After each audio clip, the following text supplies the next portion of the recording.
de la riqueza más equitativa, que haya menos desempleados, etcétera, etcétera. Y en realidad lo que hay en la Argentina es una política económica que tiene como resultado todo lo contrario. Es decir, aumenta todo, no solo aumentan los precios, aumenta la pobreza, aumenta el desempleo, aumenta la deuda externa, aumenta el déficit fiscal. Pero ¿cuáles son las razones, Carlos, de que eso esté pasando en la Argentina? Porque es un tema de modelo.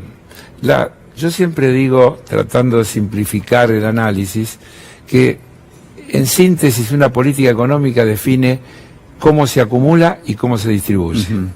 Entonces vos tenés dos formas de encarar la política, que es distribuir haciendo que los que más tienen cedan un poco y eso llegue al conjunto amplio, o sacarle a los que tienen poco y concentrarlo en pocas manos.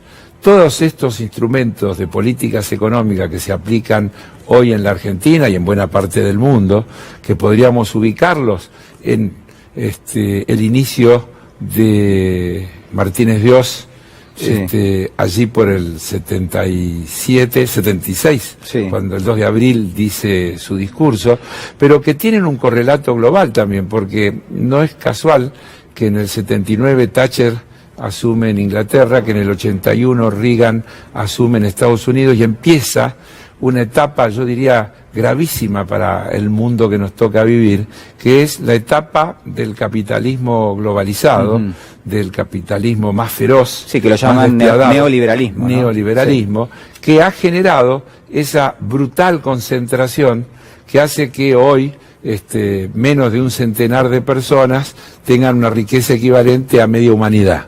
Y eso después se refleja en cualquier indicador que vos quieras. Entonces, no puede dar otro resultado. Es decir, acá no es un tema de discurso. El presidente puede decir que el objetivo es pobreza cero.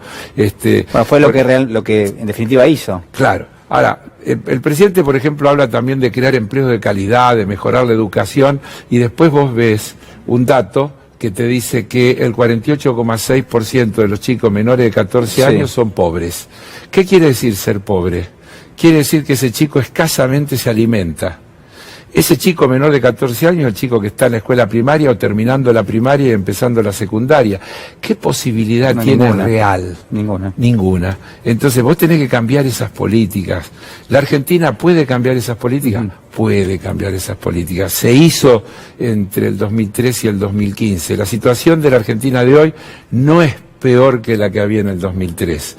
Sin embargo, decisión política mediante, coraje para tomar una cantidad de medidas, se puede iniciar un proceso nuevamente donde hay que negociar con los acreedores para que no nos ahoguen, hay que negociar con los acreedores para que no nos pongan condicionamientos, hay que proteger la producción nacional. Mira, tenemos crisis del sector lácteo. Falta leche. Y además han trepado los precios de una forma inusitada. Claro, pero se funden los tamberos. Entonces algo está mal, ¿no? Es decir, se funden los tamberos, porque ¿sabés por qué no hay producción de leche? Porque no hay rentabilidad para los tamberos. Entonces yo siempre tomo ese ejemplo. En el mostrador, precio inalcanzable para el consumidor. En la producción, precio inaceptable para el productor que no le permite sostener la producción. ¿Dónde está el tema? El tema está en el medio, está en los mecanismos de intermediación, está en todas las deformaciones que hay en los procesos productivos y distributivos en la Argentina. Carlos, recién mencionabas a José Martínez de Oz. ¿Querés ver 30 segundos del discurso? Lo vemos porque me parece interesante. A ver. Sabemos que la misma naturaleza de la profunda transformación que estamos llevando a cabo impide que podamos hacer hoy, en esta ocasión, un balance total y global del mismo. Pero quisiera destacar lo que yo considero son 12 puntos fundamentales a través de los cuales se puede medir la profundidad de la transformación que hemos llevado a cabo. En primer lugar, la libertad de precios, la eliminación de los controles de precios. En segundo término, la libertad de las transacciones cambiarias con la eliminación de los controles de cambio. Tercero, la libertad del comercio exterior, con la eliminación de los monopolios a la exportación, por ejemplo, de granos y de carnes. Cuarto, la libertad de exportación. Quinto, la libertad de importar, con la eliminación de las prohibiciones, cuotas, licencias y en la aplicación de un programa arancelario de reducción gradual sobre un periodo de 5 años. Sexto, la libertad de las tasas de interés y la aplicación de la reforma financiera que abre el sector a la competencia interna y externa. Bueno, ahí estaba Carlos Heller. Es el programa de Cambiemos. Libertad de precio, apertura del comercio, reducción de aranceles, libertad para que entren todos los productos importados, etcétera, etcétera. Libertad de tasa de interés. Mirá, yo tengo, como vos sabés que soy Sí, veo que hiciste siempre la tarea, Carlos, a ver. Siempre hago la tarea.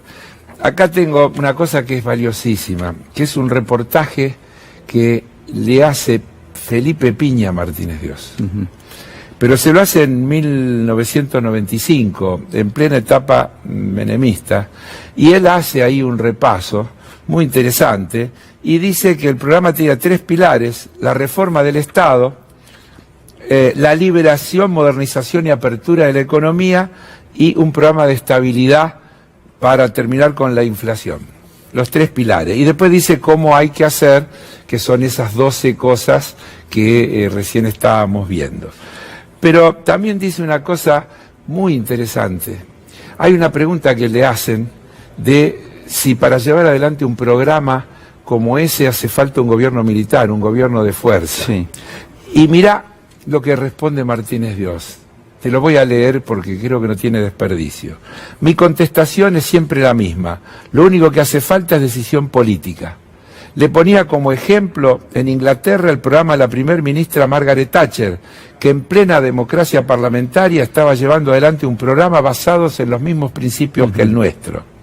Sigue, no te lo quiero leer todo, y después dice que en la Argentina, el ejemplo, dice, en cambio, dice, un gobierno de facto militar siempre tiene restricciones tanto internas, de no sentirse con autoridad política plena al no haber sido votado con la población. En cambio, tomemos el ejemplo actual.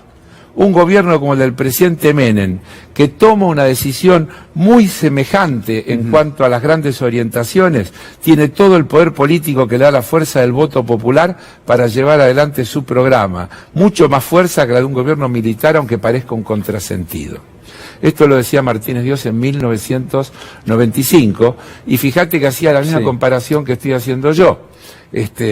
Hablaba de su programa, lo comparaba con el de Margaret Thatcher y lo comparaba con el de Menem. Y yo agrego, comparémoslo con el de Macri.